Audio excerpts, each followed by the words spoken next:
Good Thursday afternoon, Tennessee Titans fans, SEC football fans. My name is Braden Gall, and that is not Zach Lyons. That is Easton Freeze, and of course, host of the Hot Read podcast, joining us on the show this Thursday to preview the Titans Colts game, talk a little SEC football, but talk a lot about the offensive line. Brought to you, of course, by Sinkers Beverages and the Kingston Group. Make sure you check out these two locally owned great companies here in Nashville, Tennessee. So we do appreciate it. Easton, how are you, man? Good to have you on the show today. I'm great. Yeah, Phil and Freeze at your service. Excited to be here. Can't wait to talk Titans ahead of a big one this weekend. I have lots to say, which is a good thing because, like you said, pulling double duty today. I'm going to say some things about the Titans now, which you should be listening to, and then I'm going to say some more things, some different things about them later on my show live at 5:30. So if you watch both, I don't know, I'll mail you a cookie or something. I don't know. Where might you be at 5:30? Boomba's Pizza live in Spring Hill. Thank you so much for asking. A fantastic fine dining establishment where you should come hang out with us. And if you do and say hi, we'll give you free food. We'll give you a free gift card, and you can taste test all this food we're telling you about all the time. That should sell itself, Braden, right? Like free food's all you need to say hello, and then get it. It's pretty self-explanatory. So come get free food. Here's the question. Sinkers Beverages, of course, #1 liquor store in East Nashville, #1 liquor store in Nashville, as voted on by you, the listeners, and Kingston Group, of course, the Nashville's locally owned custom home and remodeling firm, award-winning. So that being said, do I get free food if me and my two daughters walk to Boomba's in East Nashville? Because my daughters love that spot. No free shouts. They love that spot in East. They got the big playground there for the kids. So if you're not in Spring Hill, of course, there is another location. You can come check that out. But if I walk in there and just say, hey, Easton Freeze says I get free food, will anybody have any clue what I'm talking about? You know what? You can try. I encourage you to try. I make no promises. And I have my own opinions as to whether or not that will work, but I do it as a company man. I will say you should walk in there and give it a college try. Dude, the little ladies love that spot, man. Great place for kids, of course. Good pizza. It is a great place for kids. Yeah. Go check it out. This is why you get to fill in. You get free advertising for Boomba's Pizza. Sinkers and Kingston Group bring you this great show. Bluegrass Beverages brings you football and other F words up in Hendersonville, the sister store to Sinkers, so make sure you check them out. Lots of stuff to do today. Baby. Love it, right? All locally owned and operated. Tons of stuff to do today on the show. We do appreciate you guys in the comments. If you want to jump in, please jump in. We're going to try to make fun of Zach, too, today on the show because he will never say a positive thing about anything that's related to the Indianapolis Colts, the Jacksonville Jaguars, or the Houston Texans. Every time Braden texts me, hey, can you fill in? Part of the agreement is, can I come make fun of Zach? Otherwise, I'm not interested. If you're not here to defend yourself, that's the best time to talk shit. So there we go. We can run our mouths about Zach. I personally, and I've tried to tell him this many times, you know this, the listening audience knows this, how much I think of Trevor Lawrence. I think equally as highly of Anthony Richardson, and I'm starting to come around on CJ Stroud as well. So I'm a huge fan of all three guys. I know. We can spend a whole hour geeking about those guys and talking about how Zach is wrong. I think that they're all well. I think one of them is fantastic already. I think two of them are well on their way to being fantastic, and the Titans better figure it out eventually. Yeah. Here's what I would say about the quarterback. If Will Levis turns into any of those three players, Tennessee Titans fans will be ecstatic. How about that? Well, the AFC South is the Thunderdome then, right? Like it's going to be the talk of the national media forever because it'll be the best quarterback conference or division in the league. So how to approach Anthony Richardson, of course, now with what appears to be possibly Jonathan Taylor back on the field. What an incredibly difficult backfield to stop. So we'll get to that. The history of the Titans' domination recently, at least, over the AFC South. Can we expect that to continue, of course, this season? And again, sort of not a temp check on where the season is because we're only a quarter of the way in. One quick media pet peeve of mine. This is not the quarter pole of the season.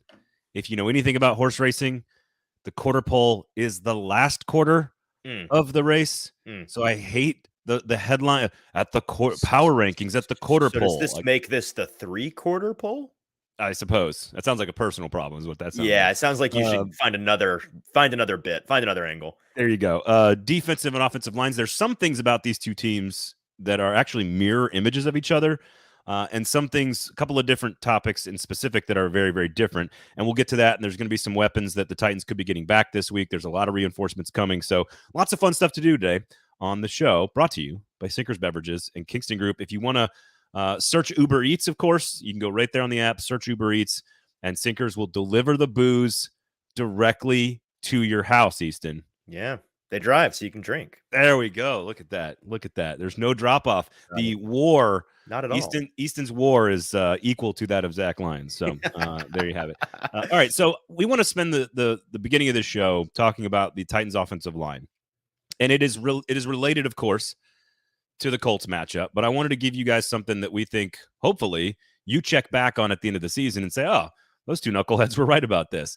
And that is sort of the strategy to deploy these players in the offensive line. And some context here, of course, those who don't know, NPF back on the practice field this week. Nicholas Petit-Frere, their third-round pick, 5-star recruit at Ohio State, who started 16 out of 17 games last season at right tackle. He is back because the suspension for the NFL went from 6 games down to 4 games. So he's back. Dillon Radunz, a couple of weeks now, he's been starting at left guard since the Chargers game, filling in for Peter Skoronski, who's out with the appendectomy. Peter Skoronski back at practice this week. Don't know if he's fully up to his weight that he needs to be and power and strength and everything after the issue, but that is what it is. I think that one's pretty self-explanatory. So we're going to work our way through what we think the Titans will do along the offensive line, not just for this weekend's game against the Colts, but long-term, and then what we think they should do. Different answers. Yeah, I'm going to start with the easiest one here, which is what I think they're going to do. Sure. Which is they ain't going to do a damn thing. Not this week. Nope.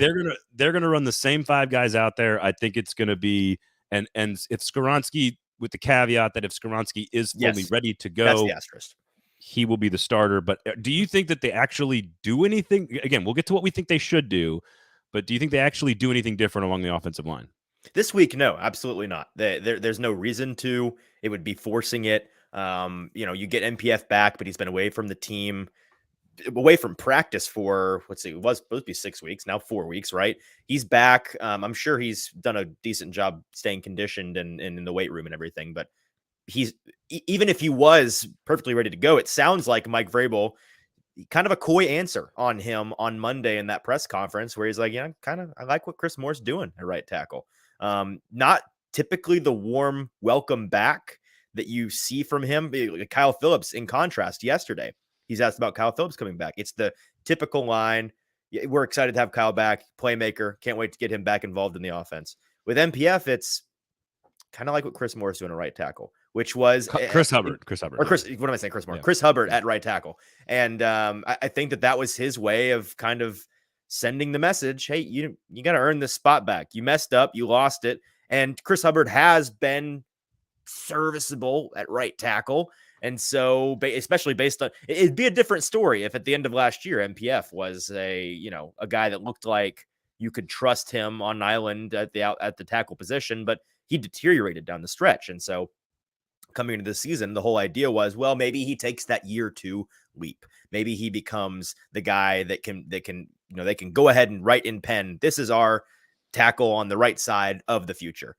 He's going to have to earn that spot back. I do think he does eventually, but this week, no. Like you said, Skoronski, if he somehow is miraculously from last week unable to even practice to this week back to appropriate weight and strength and feels ready to go, then you slot him in. He is in fact your best lineman. So you do that. I'm kind of with you. I think I'd be really surprised if that's the case. I think Vrabel tends to be conservative when it comes to, that's why it was so surprising that they pulled Xavier Newman-Johnson out of the lineups after 2 drives in that week 2 game, filling in for Skoronski. They went right to Radunz. If Vrabel yanks you quick, you're doing a bad job. Yes, bad, you are. Bad. Yes, very, very bad. And so my prediction is that the starting offensive line for now stays the same, with the caveat being Skoronski. Of course, he'll be back in as soon as they deem him medically fit and power, with the strength and the weight and everything ready to go. And so Skoronski's the only one that we know will, the changes we're about to talk about are all maybes. Skoronski will change, right? By as soon as he's, you don't think so? No. I think yes, absolutely. He will be. Is there another one you think that they for sure will change? Yes. Absolutely. Okay, well then let's get into that. Which gets right into what I think should happen. Okay. And I think MPF has this fascinating, the perception of how he played last year. Offensive line, number one, offensive line as a position is having a difficult time at all levels of football. Offensive lines in the NFL, offensive lines at SEC football, highest levels of college, high school. I don't think they're being developed as well as they have been in the past. Next year's offensive line class does look very strong according to how they've played so far. But we're talking about at that point the top 8 to 10 players of 133 college football teams plus FCS and Division II. So you're talking about the top 1% of 1% that looks great. That's fine. That's not indicative of how the position is playing at whole. So it doesn't help that every big freak athlete developing through the ranks of football is being put on the defensive line, right? Yeah.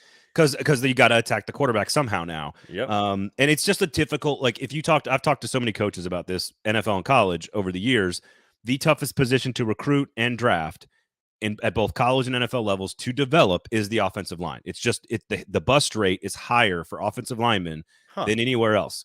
You'll see coaches take, because it's so hard to see a guy's body develop, especially from 18 years old to 22, and then from 22 to 26. It's just hard to see what the skills are. Whereas here's the other element to this: 7-on-7 drills and tournaments that take place 12 months a year are why receivers are so evolved, and why corners are so evolved, and why quarterbacks and tight ends are so evolved, and running backs. You don't get the trench warfare 12 months a year in football, NFL or college or high school. So it takes a long time for these guys to develop. Long way of landing my NPF plane here, which is that I think he actually showed me everything I needed to see from a third-round pick with pedigree to be a starting lineman in the NFL. I saw some good. I saw some bad. I saw a little inconsistency. I saw a rookie wall, but I saw upside. I saw that all that stuff's what I wanted out of MPF last year. Yep. To me, this is what this is what I think they should do.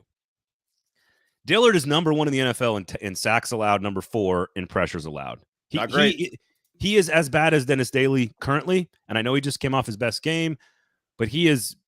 To me, I don't need to see any more. He was one of the few guys. I was one of the few people all summer saying, why are people just assuming Andre Dillard is going to do the job? And I think I've seen enough for them to give someone else a chance. But here's the other part of the reason I think this is why I think 2 positions will be changed. Maybe not this week, but soon. NPF and Skoronski were the left tackle and left guard in practice this week. Yes, they were. As one of the pairings. The other one, of course, was Andre Dillard and Dillon Radunz. I don't think Dillon Radunz is going to be left tackle material. I think, here's what I think is going to happen. Because I think Chris Hubbard, to your point, has earned the right to stay at right tackle for now. I think, for now. And I don't even know if I believe that when I say it. I'm actually lower on his play than most people. I think barely he has. But sure, let's roll with that. It sounds like the Titans think so. Continuity. They're giving him help. They know how to manage his skills. He's a veteran. He is what he is. So here's what I think should happen slowly but surely. Number 1, Skoronski's back in at left guard. Whenever he's ready, boom, he's back in. Then I want an NPF Dillard Radunz competition at left tackle, which I think Dillon Radunz will not win. And I think it's going to end up being NPF versus Dillard at left tackle. And I think NPF's going to end up being the better player. So I think NPF ends up at left tackle, which is what I want to see them do. I just want to see them battle in practice, in a game. Just show us, see what it looks like. And maybe NPF's not ready week 1 to be physically up to speed. Maybe it needs to be week 2 next week. Ravens, bye week, who knows? Then I want to see Radunz eventually move over to right tackle and take Chris Hubbard's job if and when the Chris Hubbard thing starts to go the wrong direction. I mean, and it's not a reach to say that that's going to happen at some point throughout the season, right? Like, they've had to help him a lot. He's been okay. There's a chance it goes the opposite direction. Big injury. I mean, like he was a guy that before this season really didn't have a recent pedigree of playing more than I forget what it was, like 5 games in a row. Like he couldn't stay on the field consistently with his health, and so I'm actually more inclined to say he's a veteran. As long as he's healthy, you'll get this steady, mediocre level of play. But I don't think it'll last forever. He's bound to get hurt. So if you combine all of this with the bye week coming up after 2 more games, with the tight ends being better and better at blocking as the season has gone along, this is a factor in all of this, is that the tight ends are starting to show up a little bit more in sort of win rates at both pass and run blocking. Yep. What I want to see coming back from the bye week and no later is Nicholas Petit-Frere at left tackle, Peter Skoronski at left guard, Aaron Brewer at center, Daniel Brunskill at right guard, Dillon Radunz at right tackle. Chris Hubbard and Andre Dillard are your first 2 off the bench as swing players that can do a bunch of different things, with tight ends chipping on both tackles if you need to. That is what I think is the best 5 offensive line for the Titans, and I think gives them the best chance to win as many games down the stretch as possible. Your thoughts? I'm about it. I say try it. There is an alternative version of that I'm gonna use the same puzzle pieces and kind of mix and match a little bit that I think that you could make a strong argument for. I'm of split mind as to which of the two. I'm not going to pretend I know this one will be better than that. I think either of these things would be a welcome change, and they may not be perfect 5 for 5, but I do want to see these guys in these roles. I question Dillon Radunz's ability to play tackle in general. I know we have a little sample size of him doing that at the NFL level in relief over the past couple of years, and he's done an admirable job. However, you watch on tape, and I listen. This is the most important part. What I see is this, but then more importantly, I hear it from folks that I actually trust as offensive line evaluators more than me, because I'm not going to sit here and pretend I'm an expert on these things. He doesn't have the best requisite skill set to play tackle at the NFL level, not in terms of physical strength or physical measurements, but he's got kind of a similar profile to Dillard in the sense that his anchor's not great. He's not the strongest player in the world. His punch is pretty weak. He's I think at best as a tackle, he will be like we talk about with Dillard, backing up into the pocket and absorbing pass rushers, then punching and creating space. Can that work? Like, can you work with that? Sure. But it's not really a plus player. I have been on this train since March, and I think you're aware that I've been on this train since March. Peter Skoronski deserves a chance to cook outside. Wow. Let him try. It ain't going to happen.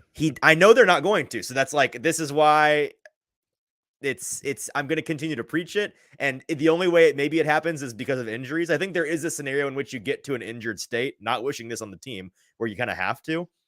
But I really do think if you this would be the 5 that I'm arguing for from left to right: Skoronski, Radunz, Brewer, Brunskill, NPF. Part of the reasoning here is I do question NPF's ability to play on the left side. We always hear about it's kind of rare for a guy to be as talented on one side as he is on the other. It's really not as simple as it is on paper as simple as mirroring everything you're doing, but physically it's a difficult thing to get in your body. And a lot of times guys have a strength on one side or the other. In college, we saw NPF play on the right side and the left side, and he was significantly better on the right side. That's why he came in and the Titans put him on the right side. Could he play left tackle? Sure. And he did it in college and he was fine. I think if he does end up being their solution there this season, which is not crazy based on what we saw in practice this week, that may take a little bit for him to not have some real bust plays. I think that opens the door for that to happen. And so I don't love the idea. I love the idea of replacing Dillard with anybody on the left side. So there are levels to this, right? Replace him with MPF. Sure, I'm about it, because it is an improvement, but does it make it a good left side situation? I don't know about that. That's literally what I was about to say, which is what makes MPF. I agree with you on Radunz being he doesn't have sort of left tackle anchor tackle ability. I think he's better than Hubbard at right tackle. I think he's an upgrade slightly. So I think he's got more. I think he's got enough athletic ability, and he's young enough to be good in that spot, or better than Hubbard. I don't necessarily agree with you on Skoronski. I think he is sort of a tried and true guard, and this is where I don't like going all the way back to high school recruiting rankings. It's not what I'm not using that as to lean on this and say that's why MPF will be good. Sure. And that's why. But Skoronski was, again, #1 interior offensive lineman coming out of high school, 5-star prospect, was the best interior offensive lineman during his career at Northwestern, was the #1 interior guard drafted in the draft. He is already grading out in his first game, played one game in the NFL, grading out as one of the better guards in the NFL. He is a guard, and I think he's going to play left guard for 10 years for this team. It doesn't mean I actually agree, and I'll let you finish, but I have a response to this. It doesn't mean he doesn't deserve a chance, and I'm okay if they try it. That's fine, because Dillard might be bad enough that they need to try something. And D-Good says this. Those are your best 5: MPF, Skoronski, Brewer, Brunskill, Radunz. We kind of agree with that. We all agree on the 5. It's the order, right? It's where they go. And NPF was there are certain guys that have left tackle pedigree, and MPF had left tackle pedigree his entire career. Mm-hmm. He had left tackle pedigree at Ohio State. He had left tackle pedigree as a recruit. He had left tackle pedigree in practice this week. True. because Tim Kelly said today, I believe he said, I'm comfortable with MPF playing both sides. Maybe not this week, but I think the entire point of taking NPF in the 3rd round is to get him used to NFL football, get him up to speed as a right tackle for maybe 2 seasons, maybe 1 season, whatever it takes. And then he is the guy who has the upside and athletic talent that few people have to play left tackle. And if you need to help him out, maybe it takes 2 years to get to a point where he's a true starting left tackle in the NFL above average. That may be the journey that we're on here. Is he better today than Andre Dillard? He may not be good. He may not be upper half of the NFL, right? But he's probably better than Dillard. Relative terms, baby. Better is a relative term. So I don't think if you have a coaching staff, you don't come out and say, yes, you're as good at left side and right side. I trust you on both sides. You certainly don't practice him on the left side if you're not going to at least see if he can do it. And I think that is why, again, I would say throw him out there now, because if like the Colts have a pretty decent defensive line, we'll get into the matchup in a second. But you get 2 games to learn. You get 2 games of film against 2 pretty good defensive fronts in Indianapolis and Baltimore. Then you get a bye week to sort of recalibrate everything. And I think that serves you better in the last 2 months of the season, is to get out, even if you struggle and lose, because as we're going to talk about, if this Titans team wins on Sunday and beats the Colts, they are, in my opinion, based on my expectations alone, ahead of schedule already in 2023. So I think you've got some wiggle room here to let MPF learn for 2 games on the fly. That's just my opinion as a non-talent evaluator, just watching the team from the outside in. So there you go. I agree with a lot of what you're saying, and we can move on from this conversation. The last thing I'll say about Skoronski, you used as your rebuttal to him playing outside, he is a guard. And I'm not even saying that I don't think he is. I'm pretty agnostic. I think that he has a better floor and ceiling as a guard than he does as a tackle. The reason behind me continuing to call for them to give him a shot has as much to do with what I think he's capable of as what the rest of this team is capable of. Yeah. And I'm of the belief he has the highest ceiling at left tackle of anybody that's currently on this roster. Maybe I'm too low on MPF's ability to switch back over to that left side. Like you said, he has pedigree. Year 2, maybe he makes that leap and is able to translate to the left side where he's played before. But if what I think is going to be the case with him is the case with him, I'm of the belief that your best option at the most important position on the line is Peter Skoronski. Again, we're talking about relative terms here. Best does not mean good. Right. Maybe he is a shaky league average, slightly below league average left tackle. But a fundamental philosophy that I know is talked about a lot on this show, on Music City Audible, on Hot Read Podcast, on Football and Other F Words. You cannot in the NFL really week over week, long term, be viable as a team with a problem at both tackle positions. You have to be decent, at least at one. And that's kind of that's where I'm trying to get with this team as I'm mentally trying to fix the puzzle pieces. How can I get to where I can consistently slide help to one end of my line, because I know the other one will at least be decent enough to handle things on their own. Yeah. And I agree with that. And I do think in general, if you have such a massive hole, you need to try everything you got. Yes. And if that includes, I'm all for, as you said in the past, try shit, right? Just every week, mix and match. Let's until something works. I think banging your head against the wall. I think if you want to do it like in simple, like Madden terms, like just to try to understand the math of it all.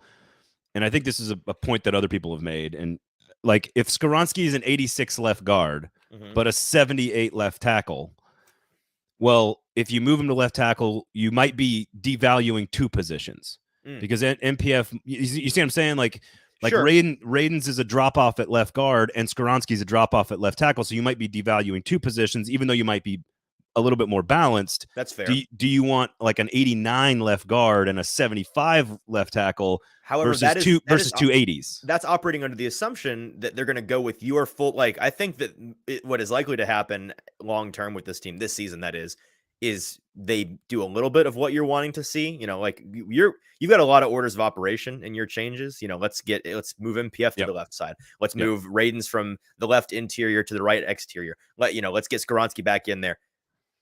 That's, the devaluing of 2 positions is under the assumption that you're not taking Radunz out of the lineup entirely. You are moving him to that tackle spot. I think it's very fair that he may be the guy on the bench. And then you know what I mean? The math changes. Yeah. I think so. It's funny you say order of operation, because that's like literally what I wrote down. Like number 1 is Hubbard stays put for now. And 1A is Skoronski's in when available. And those two, so basically from left guard to right tackle is all the same for me. Right. It's to me, it's then you have Radunz, NPF, and Dillard battling for left tackle. Yes. See which cream rises to the top. Sure.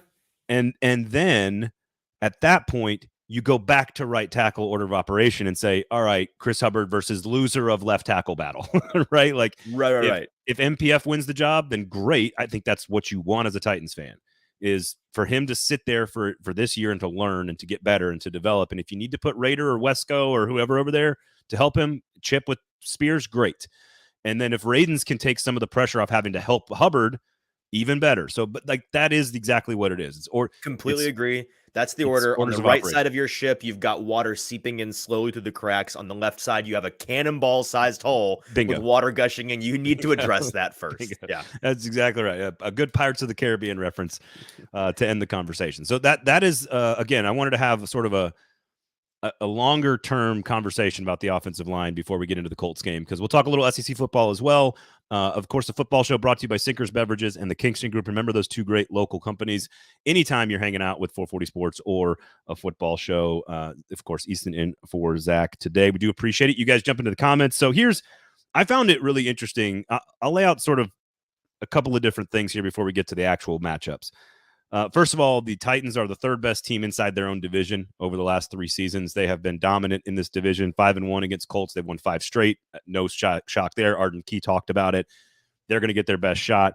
This is a very different Colts That's team. Confusing stat. You lost me there at first. So third best of all the teams in the NFL within their own division. Yeah, they have that sounded like third best in their division. You know what I mean? Okay. That's the clarity there. I think is important. So 5-1 against the Colts, 4-2 against Jacksonville, 4-2 against Houston. Over the last 3 seasons, they are 13-5 in their division. That is the third best divisional record in the NFL. Love that. Great way of phrasing it. Dominating their division. And a big part of that is Derrick Henry, by the way. So we'll get to that in a second, because Derrick Henry basically gets like half of his yards against the AFC South. And that's not even a joke. It's like half. Yes. So they've won 5 straight against the Colts. And what Arden Key talked about is that we are going to get their best shot. They're at home. They are new everywhere. New head coach, new quarterback, new pieces all over the team. So that could help the Titans in that they weren't there for all the losses, but it could help the Colts in that they are bringing something totally different to the table. So the AFC South domination has been the reason this team was in a playoff game in week 18 last year, was the way they play inside the division. And last year, 2 losses to Jacksonville was the reason they didn't eventually win the division. Yeah, you can't win in the NFL if you don't first address priority number 1, which is your division. And the Titans have done that the past couple of years. It's the reason why they were almost 3-time reigning champions of the division. I do love keep phrasing it in that way. Going to get the Colts' best shot. It's a funny way, fans could exaggerate it and be like, this is the Colts Super Bowl, and it's not, but in a way the Colts have lost to the Titans. How many times in a row now? 5 straight. Yeah. Okay. So 5 straight.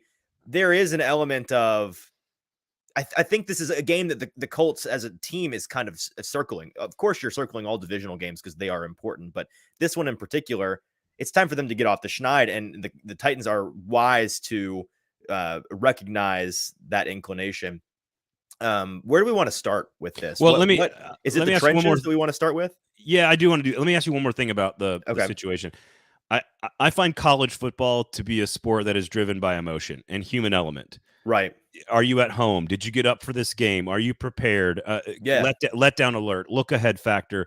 These are things that dictate a lot of what happens in college football.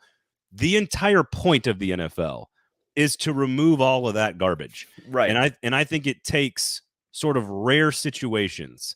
I think it's more individualized. I think in college, it's full teams hating full other teams. In the NFL, it's like Geno Smith returning to play the Giants and wanting to whoop them. But even individually, then, I think it takes a rare situation for emotion to help dictate an NFL outcome. because these are millionaire professionals who are paid to eliminate emotion and be at the top of their performance on every snap. Like that is why you make money, is to perform at 100% at all times. Yeah, they are still human. And exactly, but this is the whole point. You are paid to remove the human element in the NFL. That is the job. The job is to remove the human element. And so I think it takes rare situations, like if you've lost 14 straight to a team, or maybe it's a week 18 playoff game like we had last year with the Titans and Jags. Like, I think it takes. Do you think the Titans weren't emotional about beating the Bengals last week? I think it was tied directly to their performance against Cleveland. I think it was not about. I think. Yeah, I disagree with you on that. I don't think it's everything. I think it certainly is. If the college is a 10, the NFL is a 4 on the emotional scale. But I think it still exists. Like, does Jeffrey Simmons play harder in any given game because it's the Bengals and they lost to them? And that's what I'm saying. Maybe that's the rare situation: is 3 straight play harder, losses. Maybe no. Prep harder, sure. I mean, put more hours in. Like during the week, you're laser focused. You have like. Isn't that tied to sucking ass the week before though? More like I'm more. I think it's both. I think it's both. I mean, look at the most famous NFL player of my lifetime, Tom Brady. Dude's a psychopath. Like, he was driven by finding a way to put a chip on his shoulder each and every week and be slighted even when there was no slight. But isn't that my point? The bet that it doesn't matter what the situation is, he's going to be at the highest possible level. Isn't that making my point for me? I see what you're saying. I'm using that as an example of NFL players can feel slighted in certain circumstances, and coaches, I think, apply to the same logic. I don't know. Ultimately, we're never going to get an answer on this. So it's Well, I mean, so let's go back to I think your point about the Bengals is interesting. Like, let's say.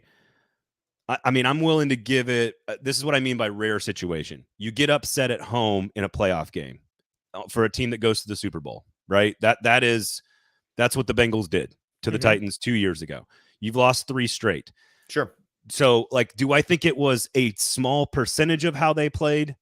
I'm fine with giving them. That's part of these rare situations where it impacts your play. But Jordan did the same thing that Brady did. Jordan would seek out disrespect. When you seek out disrespect, that's not you bringing the human element in. That's your process, right? Like, that's just part of your process as a player to get to max ability. Well, it's certainly easier to find the disrespect when it actually exists and you don't have to manufacture it. And so, like, when you're getting beat up on, like the Bengals did with the Titans, when Ted Karras is walking out of the stadium a year ago, yelling at your fans, telling Nashville to go fuck itself, like, that's a situation where you're remembering that on Monday morning at practice. You don't think the Titans players are like, hey, we're playing the Bengals this week. Like, practice 10% harder today, tomorrow, the next day, watch 10% more film. Like, I think that's a part of it. Zach, thanks for chiming in. Zach Lyons, that guy, says, I mean, TR Tart dropped knees on body parts, which is a dirty play, by the way.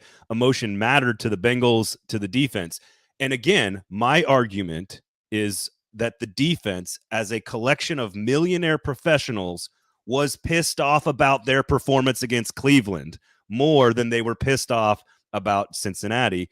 We have no way to answer that question. Okay, but making it more doesn't mean it doesn't exist. If their motivation is 45% pissed off from last week, 30% pissed off from history with this team, and whatever percentage else is the rest of the thing. Like, I'm just arguing that it is an element. It's not the element, which is your point. I think it just takes. I think you are your paycheck in the game of football in particular. It's not that way in any other sport where you have like 162 games and 181 games and all these, just like so many different nights of ups and downs. In NFL football, where you have 17 moments where you have to go out and for 60 minutes do your effing job to the max ability on every play. That consistency is why you make money. Sure. That is it. There's no other reason. Be where you're supposed to be, give max effort, play as hard as you possibly can, because you will lose your job if you do not do that. And I think that is the whole point of this the no guaranteed contracts and the collective bargaining agreement, is so that the NFL owners can keep players in that position where they have to give max effort to keep their job. Otherwise, you're fucking out of there. And so that's why, to me, I don't think this, like, home field advantage matters way more in college. Rivalries matter way more in college. The emotion of your situation the week before and the week after matters way more in college, because they're 18 to 22-year-old kids who don't make any money.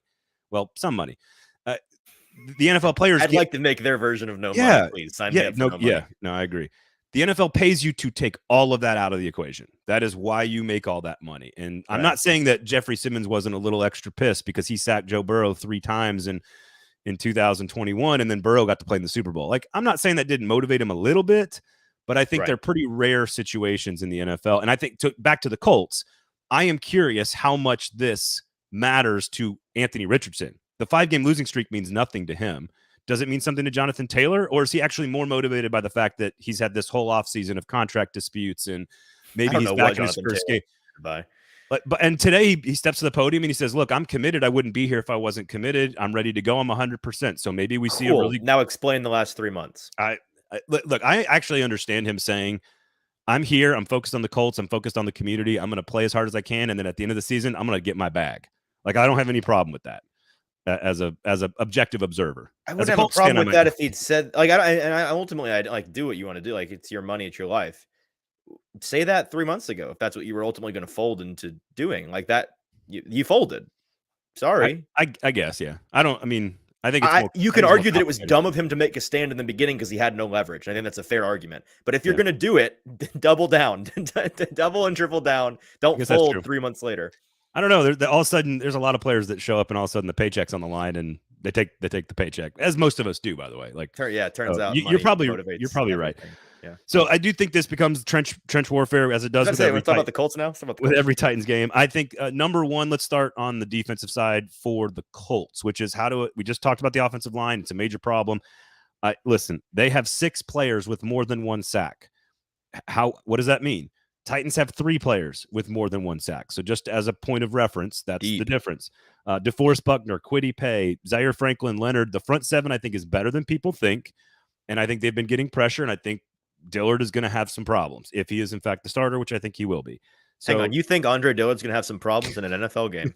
Who are they playing? Because that definitely dictates my opinion of whether he's going to have problems or not. Oh, it's an NFL team? That's all I need to know. Yeah, here's the interesting thing. What makes them so similar, at times you look at these two teams and you go, man, they're kind of similar.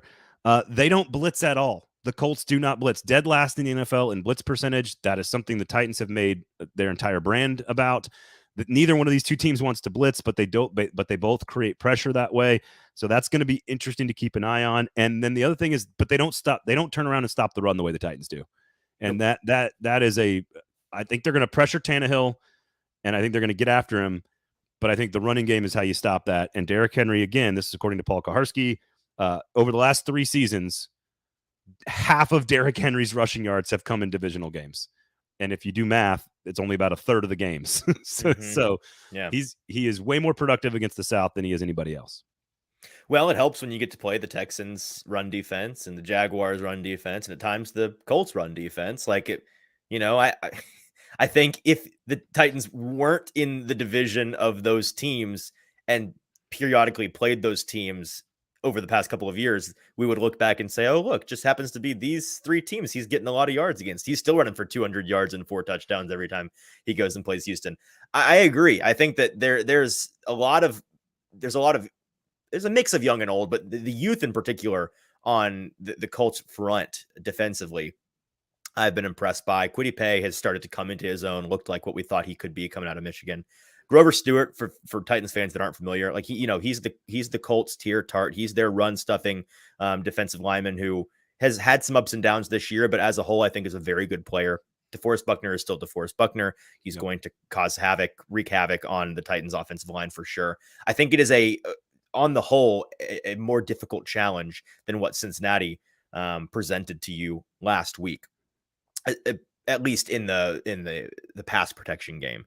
I think the Titans will be able to run on this team. Like you mentioned, they've been able to. The Colts have allowed more rushing than the Titans have, and I felt like last week the Titan, and maybe we kind of felt like this in the Chargers game as well. That Chargers game, and then Cleveland, everything didn't work, and then again last week against the Bengals.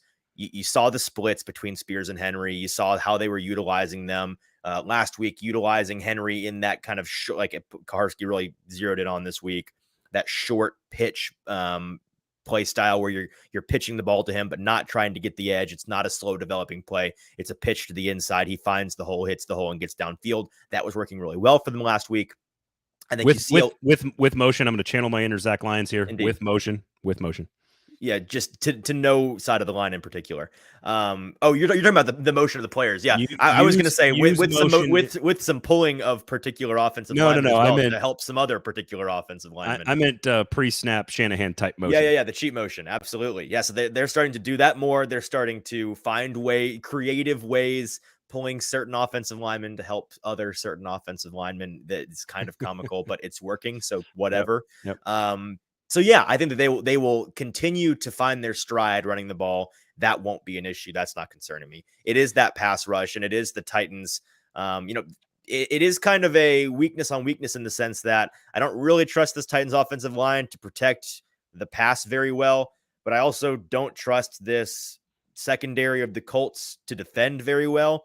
We've talked a lot this year about how the Titans wide receiver core, they've done some good things, but they haven't been able to get open quickly, consistently. Yeah. Their separation has been fine at the end of the day, but the quickness of their separation, their short area quickness, it's been lacking. And that's, a guy like Kyle Phillips coming back this week. That's what he brings to the table.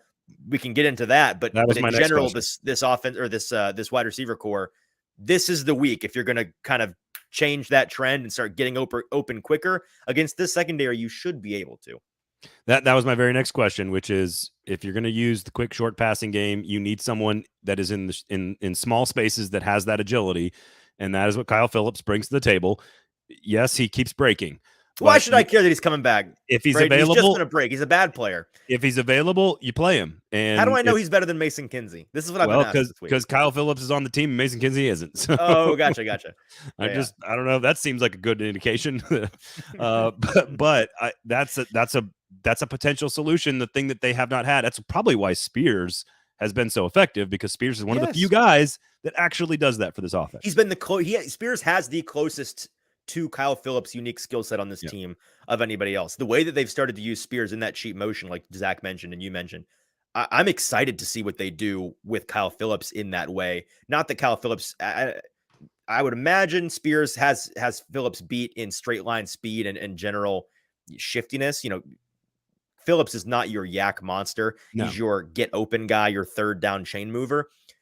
But I think both of those players can be used in creative ways, and Tim Kelly's proven himself to be willing to try creative things offensively.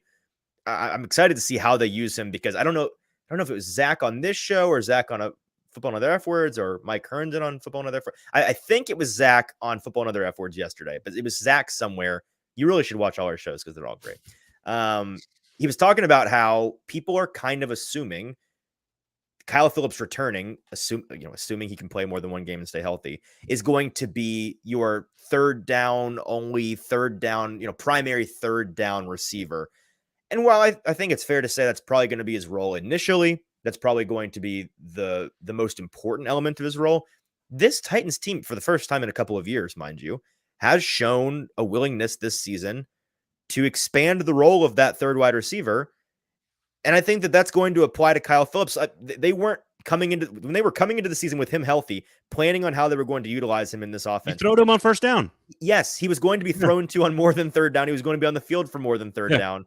Yeah. He's going to be your easy bucket guy. Get a bucket, right? He's your good, maybe not the best player on the team. Yeah. You hear about this a lot in basketball, but it's like when you need a bucket, who's your get a bucket guy? Kyle Phillips is your get a bucket guy. Well, he needs to be. When he's healthy, right? When he's on the field. And again, he is back, and apparently nobody's excited about it, according to Karski. So we'll see. We shall see. I would love to see Kyle Phillips on the field more often. At that first down, throwing the ball, return game. Okay, we'll see. I don't know. I'm out. Really, no, stop. Really, I know Zach's out on this as well. I hate to continue to pair Zach, but no, stop. Throw him the football is what I'm getting at here. Of course. So I think the offense is let Tim Kelly continue to build on himself. If that's the weirdest phrase, but he's stacking games, he's stacking plays. They certainly need to show some emotional balance on the road. They have not done that yet because the offense has been atrocious in both road games. So speaking of sort of eliminating the human element, they need to show that it's not just being at home and being against these weird defense. Like, you need to do it against a quality front seven. This one, again, the Colts are giving up almost 130 yards rushing. You're giving up 70. That's almost double the amount of yards rushing. Yep. Run the football. Throw the ball into space, quick short passing game. chip on the tackles if you need to. It's kind of going to be this way. I do think the promise and the optimism for Titans fans is that you're starting to see position groups kind of get a little bit better and a little bit more comfortable in the offense. I think the tight end group is coming around. I know Herndon wrote about that. You see the receiving core coming around other than Treylon Burks, who needs to be healthy and catching passes and using the running backs the way you're supposed to. So you're starting to see it all kind of build upon itself. You just need to see it now consistently week in and week out, and especially on the road, which brings us to the other side of the ball. Building a win, of course, brought to you by the Kingston Group. The other side of the ball is this is, to me, this is all about tackling in space, in particular for Jack Gibbens and Azeez Al-Shaair. If you are going to be like, Jack Gibbens is getting all kinds of reviews this week. We talked about him on Monday. You've talked about him. He's played well. He's played better than people expected. But you are not going to get a bigger test than Jonathan Taylor, should he play, and Anthony Richardson, the most athletic quarterback by definition that's ever played in the NFL, at home in like what could be an RPO system. Like, you're never going to be pressured more than the way those two linebackers, and I would add two more players to that, Elijah Molden and Amani Hooker, who have to come up and run support. They have to tackle in space with these two guys in particular. And number two, you got to force Anthony Richardson to throw the football. Yeah, no, absolutely you do. I think it's a heat check moment for the linebacking core. Absolutely. I think if the Colts are wise, they will intentionally be targeting guys like Jack Gibbens. Kenneth mentions in the comments here, not to take it in a totally different direction, but I wanted to mention this as well. This is a popular thing I'm seeing talked about today, and I think it's pretty self-explanatory. Richardson's ability with his legs, you could not, I mean, there's not a bigger difference maybe in the entire league going from broken Joe Burrow on one leg last week, who physically could not move and create anything in the pocket, to, like you said, on paper, the most athletically gifted quarterback we've ever seen in the history of the league. You're going to have to attack it from a contain, don't kill situation, capture, don't kill kind of deal, like the Titans have implemented with varying levels of success in the past against guys like Josh Allen, Lamar Jackson, Patrick Mahomes. So the game plan, they've tried this before. They know what they're trying to do on paper. And I really don't think it changes a ton with Richardson. But what does maybe change game to game, besides just your general plan of attack, is the personnel usage. You get guys like Travis Gibson and Caleb Murphy in the building this year. Murphy, I'm not really. Well, let me read. Like, so Kenneth, so those listening on the podcast, Kenneth says, really hoping we see an increase in Travis Gibson and Caleb Murphy. Vrabel stated he would, but what he says in press conferences doesn't always make it to the field. I think your point is that if you can get a little bit more athletic ability off the edge and keep those guys fresh, you're going to be doing a lot of chasing and a lot of containing. You need to get more bodies out there. Is what but the name of my concern is Harold Landry. And as much as I'm not a Harold Landry hater like Zach and Mike have been historically, I'm not a truther either. I think he's a good player. I'm pretty middle of the road as to what I expect from him. And this season, obviously, expectations are low because he's coming back from the ACL. You have to do the time there. Understood. He's looked better each week, but again, better being a relative term. It's still been lackluster. He's still not really been a plus player at best. He's just not been costing them out there a lot of the snaps that I watch on film. Last week, he looked his best, but it was against a statuesque pocket passer. In the past, in these game scripts, like the Titans are going into with Indianapolis, we saw a lot of the Titans leaning on Derrick Henry, Harold Landry's athletic ability, his ability to, with his legs, with his strength. I'm struggling. Basically, he was a safety net for them to contain these quarterbacks because he was athletic enough to hang. Yeah. And I just don't, I have no faith that he is that right now. And I want to see less of him in this game in particular because of that. Let guys like Gibson, maybe Murphy to a lesser extent, get out there and lean on Arden Key. Arden Key is that way right now. I have way more faith in him. I don't know. They couldn't get to Deshaun. I don't know why, if they can't get to Deshaun, how they're not going to get. No. They got there. They just couldn't tackle him. They got there. That's what I'm saying. Deshaun Watson they need to learn to tackle. That's what I'm saying. Watson is slower and smaller, and they couldn't do it. So I'm concerned about that. Here's what the curious thing though. Two ripple effects to that conversation. One is, when is Landry affected? Clear passing downs, 8 yards and plus, like clear. If you are in 2nd and 4, 3rd and 5 and Sure. less, Yeah. that is where Richardson's dual threat ability is most dangerous and Yep. his athletic ability is most dangerous. So maybe that's when you make a switch. The problem with Gibson and Murphy, honestly, and this is what's crazy because this is what makes Richardson special. I think Richardson is going to go right at those guys if they're in the game. So that creates a different problem because he's going to use power if those guys are out there because he's bigger than those two guys, which is Right. which is bonkers to me. The other thing it does is it's what it does in theory to your interior defensive line is it probably slows their disruptive up the field push.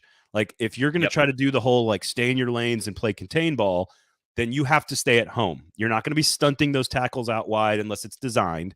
You're never going to go off script if you're Tart and Autry and Simmons. You're going to stay within the tackle box so that he can't just go up the middle on quarterback draws or break the pocket or whatever. So that does slow down their ability to get pressure, which then gives Richardson more time. But that is, to me, the game plan. Give Richardson time to throw because he is not as accurate as any of the other players they normally play against. So I'm okay with giving him time to throw. Then it becomes, can you cover anybody? Sure. And I will say, I think that the Colts are by necessity going to have to lean on that athletic ability of Richardson more this week because of the situation they have protecting him up front. If they had their starting offensive line and the way that they've been playing this season, I would actually say this is going to be a really low sack opportunity day for the Titans. Bet the unders. I'm not sure they get home more than like once. They're going to get opportunities in this game, I think, because you're down Bernard Raymond on that left side. Your backup left tackle. Believe it's rookie Blake Freeland out of BYU. I think he's the one that's filling in right now. Certainly a player that I was actually kind of fond of in the draft, but not one you want to be playing right now by any means. Ryan Kelly, I know that he's in concussion protocol. I think the understanding is he's going to be back, but the point is they have a really banged up offensive line situation. So I think the interior is there's a weakness there. I think that there's going to be opportunities for Simmons and Tart and Autry to really muck some stuff up on the inside and create that pocket to collapse. And then it's going to be on those guys on the end to keep the rat in the cage, keep the guy from scurrying away and slipping through and busting off a big run. It'll be interesting to see. I think the Colts have been better across the board than expected and than last year. Not wide receiver. Everything else, yes. That's true. That's true. And it's underwhelmed by the and it's not just personnel differences and the coaching change. It's sort of just some of the same players have gotten back to sort, like even the offensive line is back to being. Michael Pittman looks like he looks like he's proven us wrong. Looks like a 1. Looks great. Josh Downs and Alec Pierce have looked bad. That's true. One of us on this show has been a pro Michael Pittman guy his entire career, but that's I regret. Here's the thing: Pittman was my guy in the draft that season, and then in the years since, I fell out of favor, and it turns out I sold my stock too early, so I can't really claim him, but I did have him at one point, and then I threw it away. This is Treylon Burks, though. Like you are a product of more than just your own athletic ability and your own talent. You're a product of the system. You're a product of the quarterback. You're a product of injuries. And Michael Pittman has been very productive with garbage systems and garbage quarterbacks for the last few years. And now we're seeing a guy with an actual quarterback and an actual system. So either way, we shall see what happens. Here's the real question. And the value of this game to me is if the Titans can go up and win this game, they are playing with house money in London against Baltimore. Yep. They are ahead of schedule. I had them 2-4. If they go win this game on Sunday and they continue their dominance of this franchise, continue their dominance in the AFC, we see the offense sort of play more consistently on the road. The defensive line plays inspired football, and Derrick Henry's good, and et cetera, all the things we've talked about. If they win the game, they are ahead of where I had them in the preseason. And that's just my personal expectations. I'm not, if you had them, if Easton, you had them 4-2, or if a fan had them 5-1, we can talk about if that's crazy or not. If I was going 2-4, I would be wrong, and they would be ahead of schedule. Right. I did not have them beating Cincinnati. That one changes how we view the first chunk of the season. And if they go win this game, it gives them a little flexibility in the back half of their schedule, and it puts them ahead of where I expected them to be, which I think if you're a Titans fan, you have to be excited about. You have the opportunity to do that. Yeah, I'm close to where you are. I think that if they win this game, they are already on schedule, regardless of what happens. So I had them at 500 through those first 6 games. I felt like they would win one of their AFC North matchups. I didn't think it'd be like that, but they did win one of them. I thought that they'd win one of their first 2. And then I kind of did pencil this in as a win, getting a rookie head coach and a rookie quarterback early. The timing of it advantageous to a Titans team with more continuity at those key positions. So if they win this game, I'm with you that they're playing with the house money in Baltimore, and you are in my opinion, a no-lose situation all told come the bye, right? If you go to Baltimore or you go to London to play Baltimore and you It's a home game. beat pretty handily. Yeah, home game, forgot. If you play from home thousands of miles away against Baltimore and lose the game, even if it's, as long as it's not a total Cleveland shellacking, then you're fine. You're 3-3. You got through what is largely considered the most difficult stretch of your schedule.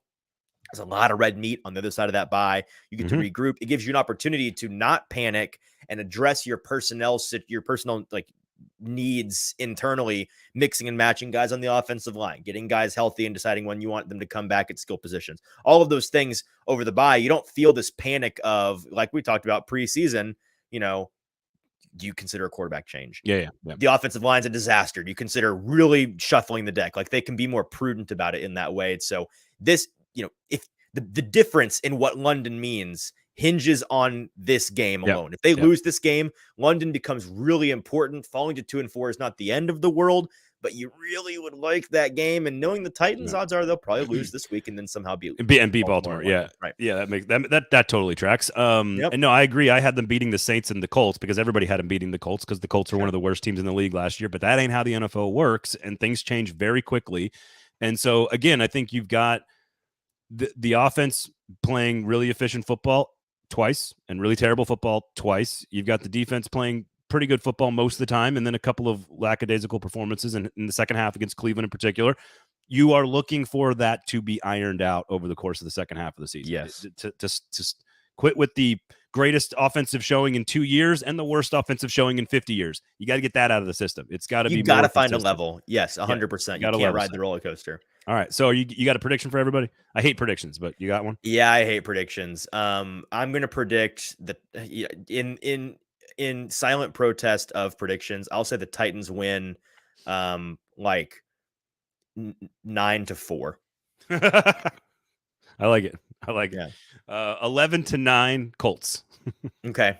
I don't even know how they get to 11. I was trying to think of like the most reasonable low scoring scorigami. Three field goals and a safety for the Colts. That's how they get to 11. Okay, I gotcha. Yeah. It's not a touchdown. I've got 3 field goals by one team and 2 safeties by the other. So I can do even better. A touchdown, a missed 2-point conversion, a field goal, and a safety. There you go. 11. There's 11. Sounds like a Titans Colts game to me. Right there. If I had Anthony Richardson, I might go for 2 a lot more. So like, sure. I had that guy back there, just running the Wildcat, if you need to. So Braden, I'll tell you what, we're almost out of time, but we don't have any time for college football. It's okay. Yeah, can I ask like 1 or 2 questions? Because this is what I come on here for, really. At the end of the day, hang on, I'll let you go because I want you to rapid fire the questions, and I'll try to give you short answers, which is hard for me to do. Sinkers Beverages, the Kingston Group, are 2 great and amazing sponsors. Go check them out. Sinkers Beverages, #1 liquor store in the city, in East Nashville. I shop there. Great with liquor selection. You can Uber Eats, and you can get the booze delivered directly to your house. That way you don't have to drink and drive. It's great. Kingston Group, buildkg.com is the website. Just give them a call, talk to them. We've had work done in our house. And again, you'll notice this. There is not a single advertiser on 440 Sports that I do not and my family does not use. We use every single one of them. It is why we're partnered with these folks, because they are high quality services and goods in the market. So go check them out, Sinkers Beverages and the Kingston Group. Okay, rapid fire, SEC, big week 6. You got championship games in the West and the East, all kinds of fun stuff. So Easton Freeze, what do you want to know about the SEC in week 6? Yeah, it's the layman's guide to week 6 SEC football with your friendly neighborhood SEC layman, Easton Freeze, who watches for fun and doesn't really, I couldn't cover this if somebody paid me. I am an NFL guy through and through, but I do enjoy some good college football, and we've got some good games this week. A big Red River showdown between 2 future SEC teams. We can kind of start there. I know a lot is being talked about with this game, the playoff hopes of both of these teams in a large part hinging on this performance. What are you expecting to be the X factor in this game? And convince me that does Oklahoma convince you, and should it convince me that they are a real contender for the playoff if they win this game? If they win the game, yes. 7-point underdog, Oklahoma at home. They've been extremely efficient this season. Dylan Gabriel at quarterback. The defense looks to be better under second-year head coach Brent Venables. They are trending in the right direction, but they haven't really played a very difficult schedule yet. They played at Cincinnati in a Big 12 conference game, which will literally never happen again, which is fascinating. And they didn't exactly set the world on fire. So this is by far their toughest game. Texas is far more proven. With the win at Alabama on the road, they are better. They have more talent. They have a better offensive line. They've got a better defensive front. They've got a better quarterback. But this That's a lot of better. But this is the most unpredictable rivalry game, I think, actually, in all of college football. I think Ohio State, Michigan, Alabama, Auburn, Egg Bowl, a lot of great games. But this one, I've seen 5-7 Texas teams beat 11-1 Oklahoma teams in this game. It is that unpredictable. Love it. I have no clue what's going to happen. I would pick Texas if I had to. But to your point, this is what makes this game special this year. Not only is it the last one ever in the Big 12, soon to be an SEC game, but first of all, it's also where I learned how to cuss. I went as a 12-year-old. I went to one of these games with my dad, and I looked up at half the stadium, dropping F-bombs at the other half, and I was like, Dad, I don't think they're supposed to say that. And I learned how to cuss going to an Oklahoma-Texas game. It is special. It's a special rivalry. It's one of the most American stories I've ever heard right there. College football taught me how to cuss. It's great. Sure. But Texas has not been ranked in the top 10 for this game since 2009. Texas played in the national championship game in 2009. And to your question, Oklahoma could play its way into the playoff with a win in this game. The gravity and stakes of this game for both sides hasn't been this high in a long, long time. So that is what makes this game so fascinating this year. That being said, they also could play again in the Big 12 title game. So one word answers: can Oklahoma lose this game and still be considered a serious contender? Yeah, you play well and lose close. Absolutely. Okay, I'm assuming the same goes for Texas then. Yep. I'm all about two high-level teams playing a high-level game, and if you lose close, all I did was learn that you guys are about the same. Okay. All right. The next game I want to ask you about is there's 4 games written down here, and this is the one I know the least about. So maybe my question should be, what should I be looking for in LSU Mizzou? Luther Burden, 5-star recruit playing wide receiver for Missouri, is Stephon Diggs. That's what he is. That's him? He's Stephon Diggs, huh? He is going to be a top 10 pick in 2 years. Wow. True freshman? He's sophomore. Okay, he's sophomore. had four consecutive 100-yard games. LSU cannot stop air. And Luther Burden, who, again, I think his NFL comp is Stephon Diggs. He looks exactly like him, plays like him, and I think he's going to have an NFL career like him. He was the number 1 receiver coming out of high school 2 years ago. He has blossomed into a superstar, and he will be in an NFL theater near you very soon. Okay. But that is Vegas doesn't agree with me on this game. I think Missouri's the better football team. They're better. They're at home. It's the biggest game in Eli Drinkowitz, the head coach's career. It's the biggest game in Brady Cook, the quarterback's career. And Missouri has the better defense. They're at home. There's no reason to pick LSU, but LSU's a 6.5-point favorite for some reason. So I don't firework potential in this game because of that. Because this be a big shootout. Yeah, absolutely. Both quarterbacks are playing elite football. Brady Cook and Jaden Daniels. Again, on paper, Missouri has the advantage in almost every category, except for maybe overall talent, which is a big one. But Vegas has got LSU as a road touchdown favorite. It makes no sense. They are begging you to take Missouri, which means they think LSU is going to play really well. So again, and we'll get to Bama in a second, but generally when Vegas is dangling you that cheese, you shouldn't take it. And right now they're dangling you those 6.5 points and saying, yeah, go ahead, take Missouri. We dare you. Okay. And so I always don't know that, by the way. I don't know about when that Vegas is daring you to do because I would pick Missouri outright to win this game, but it makes the spread makes me stop. So okay, interesting. Kentucky, Georgia is another matchup we get this week. Georgia is one of the teams I've paid the most attention to through 5 weeks now, and they are consistently looking like a team that's begging to lose a football game. Kentucky has looked better than I thought they would be. I know coming into the season, the Sharps, like you were talking about, how this Kentucky team could be much improved. First question, has Kentucky been even better so far than you thought they would be? I think they're about where we thought they were going to be. I think both Missouri and Kentucky, for those of us Sharps who like both those teams, 5-0 was very reasonable for both of them. Kentucky's played nobody. So 5-0 is a very reasonable point there. I think the running game has been better for Kentucky. I think the defense has been better slightly than we expected. The quarterback play with Devin Leary has been slightly worse than we expected. So I think Kentucky's kind of where I wanted them to be, but they did just play arguably their best game against Florida at home. Now they're going down to Georgia, where traditionally Mark Stoops' teams have turned this game into a slogfest, rock fight, low-scoring defensive game, and very few teams have been able to do that to Georgia. Kentucky has, but they're 0-3 in the last 3. So I don't know if they can win this game, but can they turn it into an ugly dogfight? At which point, the quarterback has to become a factor. Devin Leary has to be a factor. And if he is not, the way he has not been in the first 5 weeks, Georgia wins easily. If Understood. However, I would like the record to show that the last time Braden Gall referred to a game as a rock fight, one team lost 38 to a bajillion or whatever, 27-3, whatever. 27-3. Well, to be fair, it was a rock fight for 2 quarters until the defensive line for the Titans quit playing football. This is true. So my quick second question to this for this game is this where Georgia finally stumbles? No. What do we think? No. I think it's low scoring. I would take the under. I'm not sure I would touch the 14.5. I think Georgia could absolutely lose, but Carson Beck showed us last week, down 17-10 on the road against Auburn. He went 12 of 15 for 200+ yards, 3 straight scoring drives. I think they're too talented, and at home, I don't think you can beat Georgia at their game, and Kentucky wants to play Georgia. I don't think you can out Georgia, and Kentucky wants to play Georgia-style football, and that plays right into their hands. So I think Georgia wins. Styles make fights. Yep, Styles make fights. All right, save the best for last. The game of the week, of the year, of the century. We've got A&M, Bama.